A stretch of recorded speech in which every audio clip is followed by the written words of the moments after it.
On a scorching July afternoon, the heavy courtroom doors creaked open, and in walked a man who thought he was untouchable. His boots echoed on the marble floor like thunder. His badge glistened in the light, and the smirk on his face said it all. He didn't fear the law. He believed he was the law. Judge Caprio adjusted his glasses and looked up from the bench. The man standing before him wasn't just any officer. He was Sheriff James Big Jim Reynolds, the local legend feared more than respected.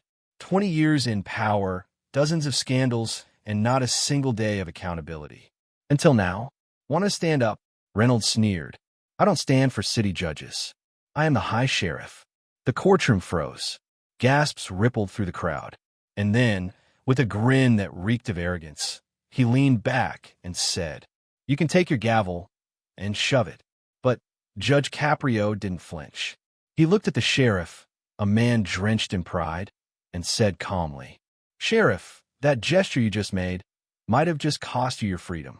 What happens next shocked the entire courtroom.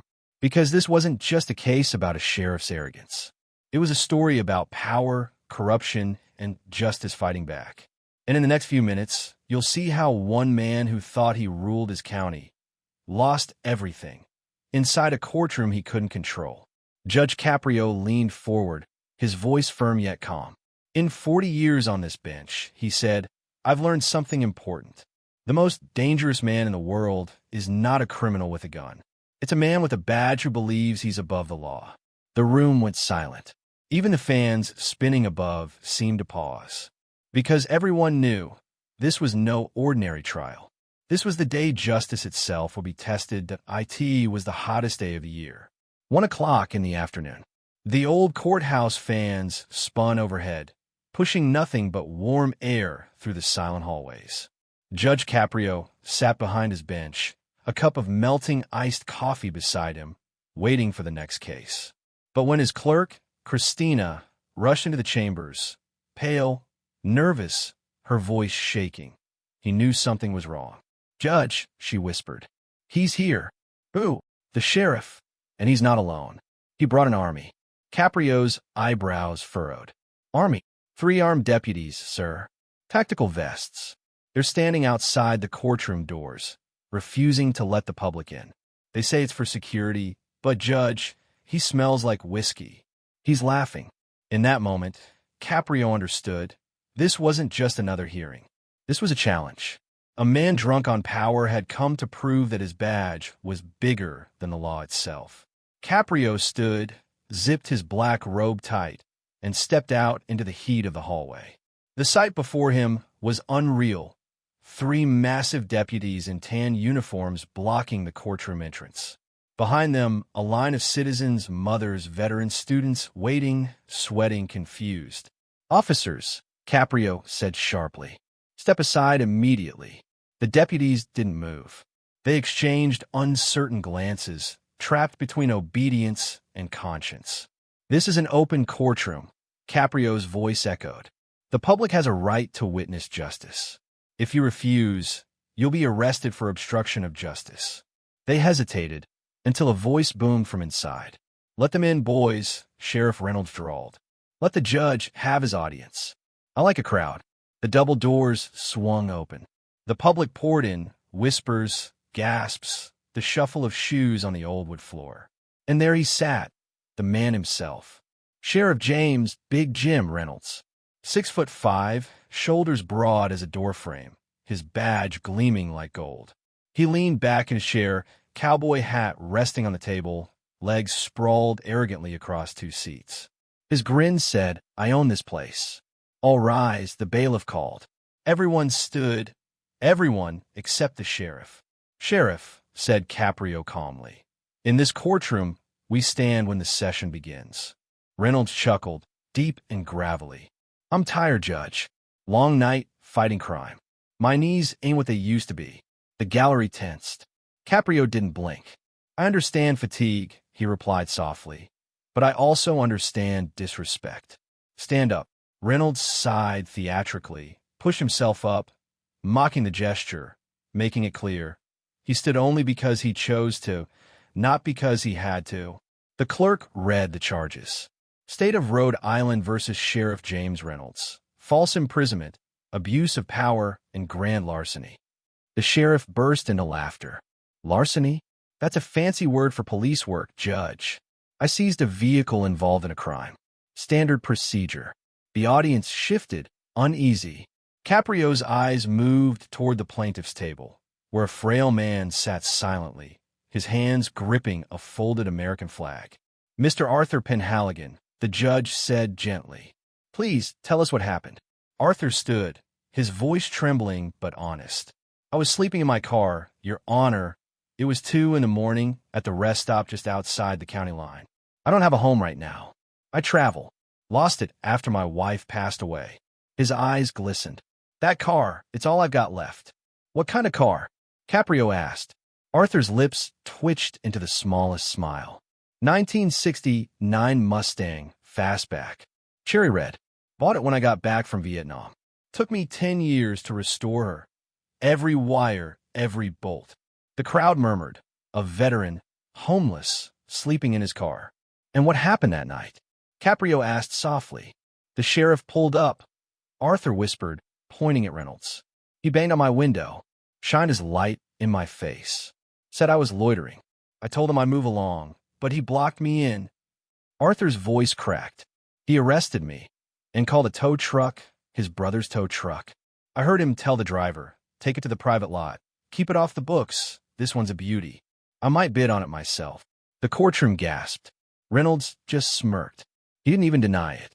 Sheriff, Caprio said, did you arrest a man for sleeping in his car, to steal that car for yourself?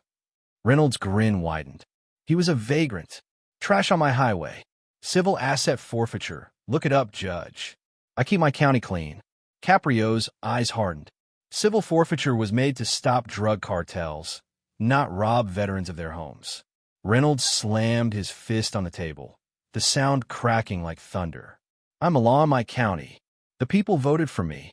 They want clean streets, not bums scaring tourists. You mean, Caprio said, you interpret the law to line your own pockets. The judge lifted a paper. Because right here is an auction listing for that same Mustang. Starting bid, $1,000. Registered bidder, Thomas Reynolds, your brother-in-law. The gallery erupted. Reynolds shrugged. My brother likes cars. It's a free country. Anyone can bid. Caprio's voice turned cold. This isn't law enforcement. It's corruption. But before the judge could continue, Reynolds stood, his shadow stretching across the bench. Watch your mouth, old man, he roared. You're talking to the high sheriff. I've put down riots and arrested killers. Don't you dare lecture me on ethics. The courtroom went silent again, the air thick, heavy with tension. Because everyone could see it now, the arrogance, the abuse, the mockery of justice itself. And yet, what none of them knew was that hidden in that same courtroom sat a quiet man who carried a secret that would soon end the sheriff's reign forever. He wasn't wearing a badge that day, but he had something far more powerful, proof. The air in the courtroom was heavy, thick with anger, heat, and disbelief. Sheriff Reynolds stood towering over the bench, his fists pressed hard against the defense table. His voice rolled like thunder. You don't lecture me, Judge. I run my county. I protect the people. I am the law. But Judge Caprio didn't move. He sat still, calm as a storm before it breaks. Sheriff Reynolds, he said quietly, you're mistaken.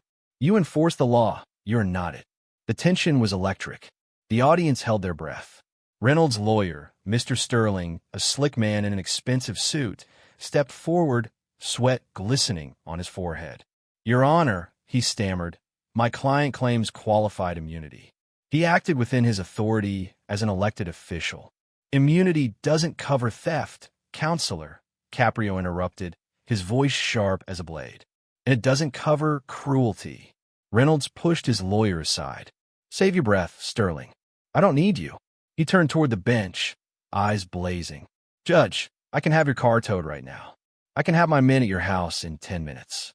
You be wise to remember who keeps this state safe.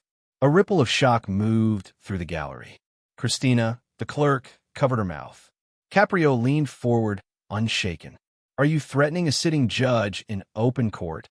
Reynolds smirked. I don't threaten. I promise. And that's when it happened.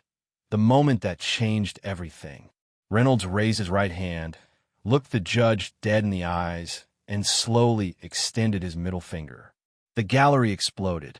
Gasps, whispers, chaos. A woman in the front row shouted, "Oh my God!" Inspector Quinn, the bailiff, reached for his taser, ready to move.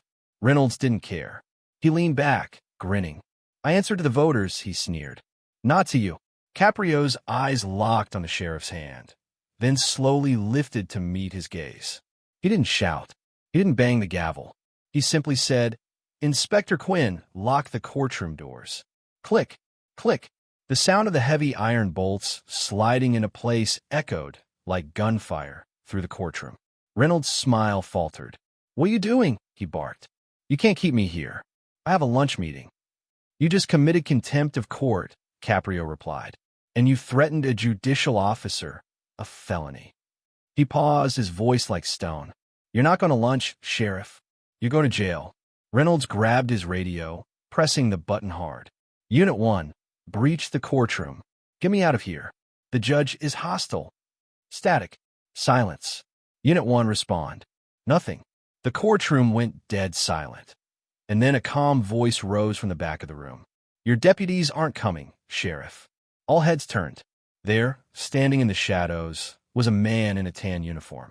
Not one of Reynolds' bodyguards. Someone else. Younger. Nervous. Determined. It was Chief Deputy Miller. Reynolds blinked in disbelief. "Miller? What are you doing?" "Open the door." "That's an order." Miller took a deep breath. "I can't do that, Sheriff." He stepped forward, a folder clutched in his shaking hands. "Judge," he said, "may I approach?" "Granted," said Caprio.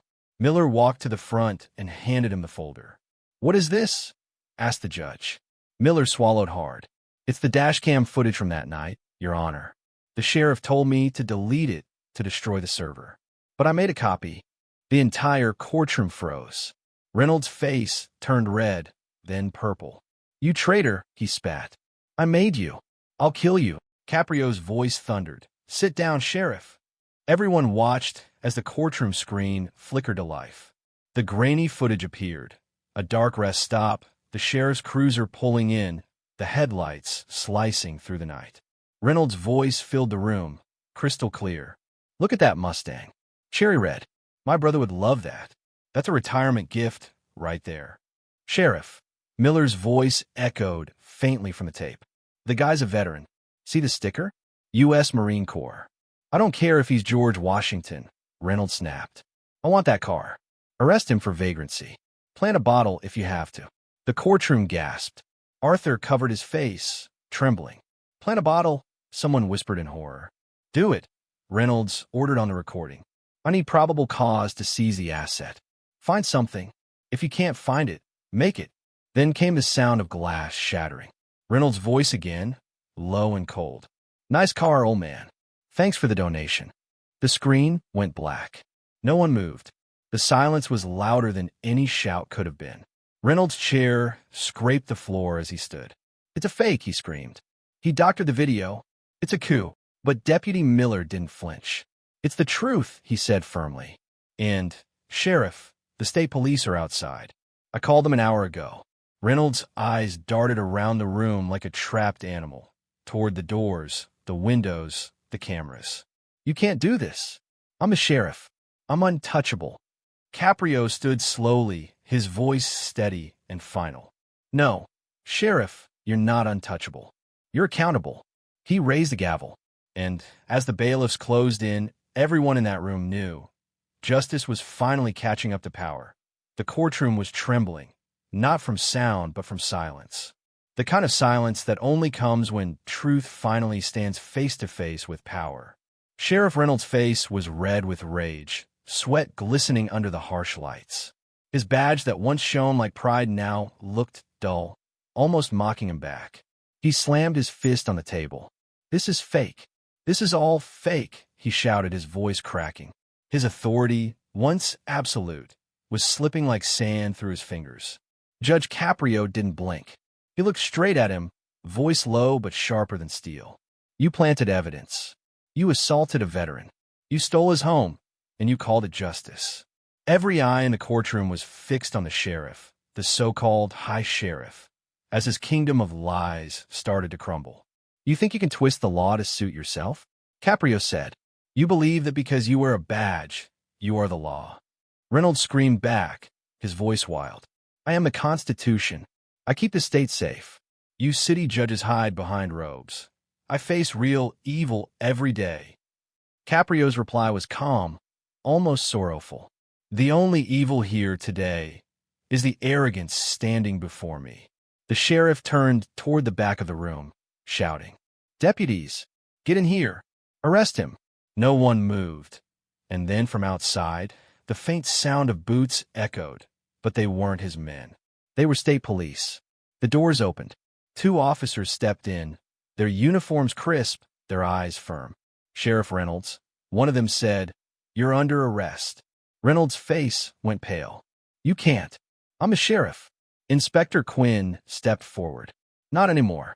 He grabbed the sheriff's wrist and twisted it behind his back. The heavy click of handcuffs filled the courtroom, a sound that felt like justice itself breathing. These are too tight. Reynolds yelled, writhing.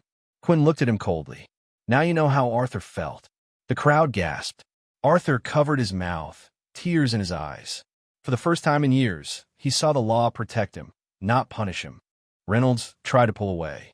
You can't do this. I'll be reelected. The people love me. His voice was shaking now, breaking apart with every word. Caprio stood, the gavel in his hand. The people you swore to protect, he said, trusted you. You used that trust to feed your greed. You forgot that the badge you wear isn't a crown. It's a loan from the very people you betrayed. Reynolds glared, breathing heavy like a caged bull. You think this ends me? I built this county. Caprio leaned forward. No, Sheriff, you poisoned it. He raised his gavel high and brought it down with a thunderous crack that echoed through the room. Sheriff James Reynolds, I am finding you in contempt of court, and I am binding you over for trial on corruption charges. The sheriff struggled, but the state police held him firm.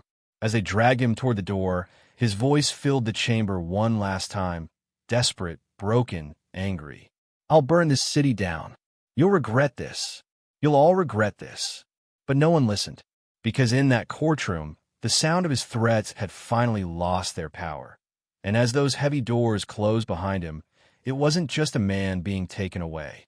It was the sound of justice reclaiming its place. Judge Caprio exhaled slowly. His hands trembled for the first time that day.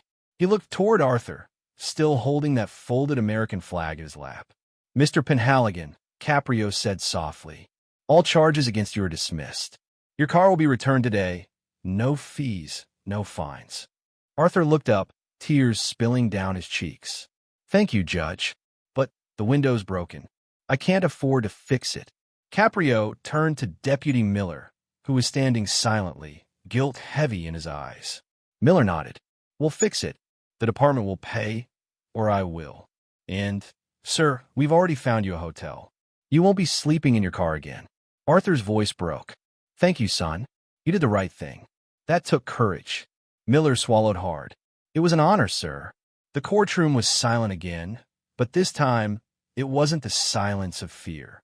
It was the silence of justice finally done. Because on that scorching day, in that one small courtroom, the world was reminded of something powerful.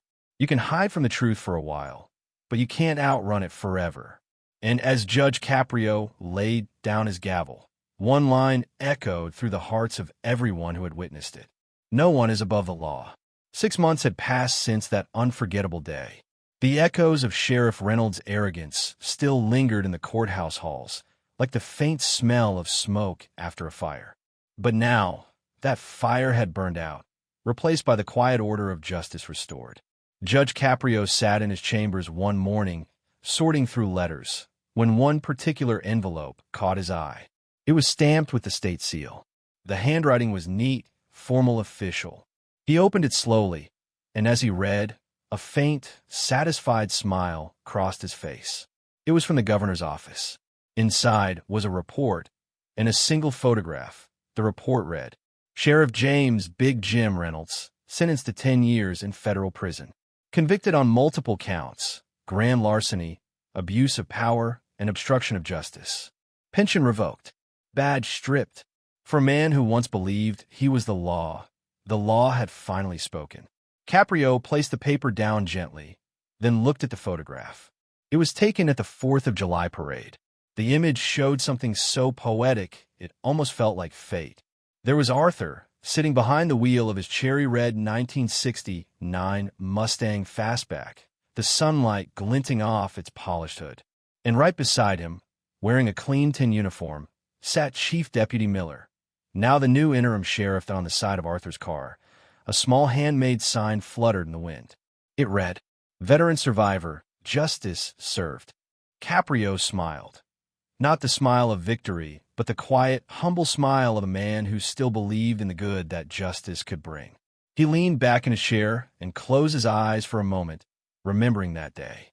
The shouting, the heat, the courage of one young deputy who chose the truth over loyalty, and the tears of one old veteran who had finally been heard. For Judge Caprio, it wasn't about punishment. It was about principle. He had seen many men fall in his courtroom, but few had fallen from such height as Reynolds. And fewer still had risen with as much grace as Arthur. Because the real victory that day wasn't the prison sentence.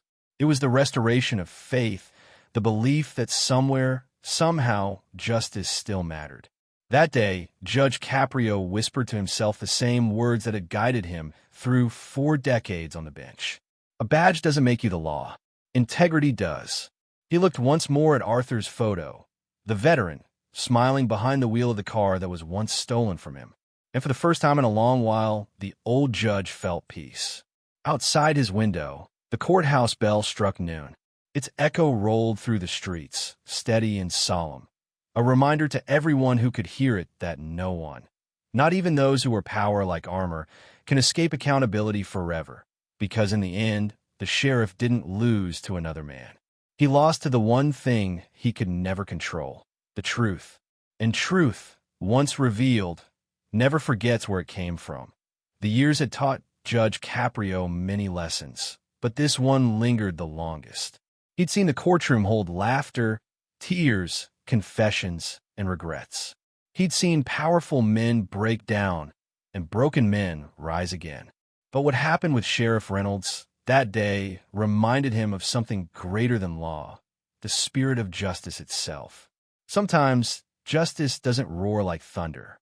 Sometimes it whispers through a man's courage, through a judge's restraint, through a single act of truth that changes everything. He thought of Arthur, the veteran who'd lost everything but still spoke with dignity, and of Deputy Miller, the young man who risked his career for honesty, and even of Sheriff Reynolds, who once stood proud and untouchable, until his own arrogance stripped him bare. In that quiet reflection, Caprio knew, the strength of a nation isn't measured by its power, but by how it treats the powerless. And though the headlines had faded and the news had moved on, one simple truth remained. When good people stay silent, corruption wins. But when one voice stands for what's right, the world listens. Arthur's story had spread across Rhode Island like wildfire. Veterans, citizens, even young police officers began writing letters to the court, saying how it reminded them of what justice is supposed to mean. Not revenge, not fear, but fairness. And every time Judge Caprio read one of those letters, he'd smile softly and whisper, "This is why I do what I do." He knew he couldn't fix the world, but he could protect one corner of it. One case, one life, one truth at a time. Because justice isn't just about punishment, it's about redemption. And the day Sheriff Reynolds was led away in cuffs, another man found his way home, behind the wheel of a cherry-red Mustang, carrying not shame, but pride. In the end, the badge didn't define the man. His choices did. And for those who still believe in law, honor, and humanity, this case became a message echoing far beyond the courthouse walls. No one is above the law. Not now. Not ever. If this real story of Judge Caprio's powerful justice inspired you, hit that like button to show your support for honesty, integrity, and truth. Comment "Justice Wins" below Let the world see how many still believe in doing what's right. Subscribe for more real courtroom stories, moral lessons, and powerful true justice moments that prove kindness is strength, truth is power, and justice always finds its way. Stay tuned, because as long as Judge Caprio sits on that bench, no badge, no title, and no man will ever stand above the law.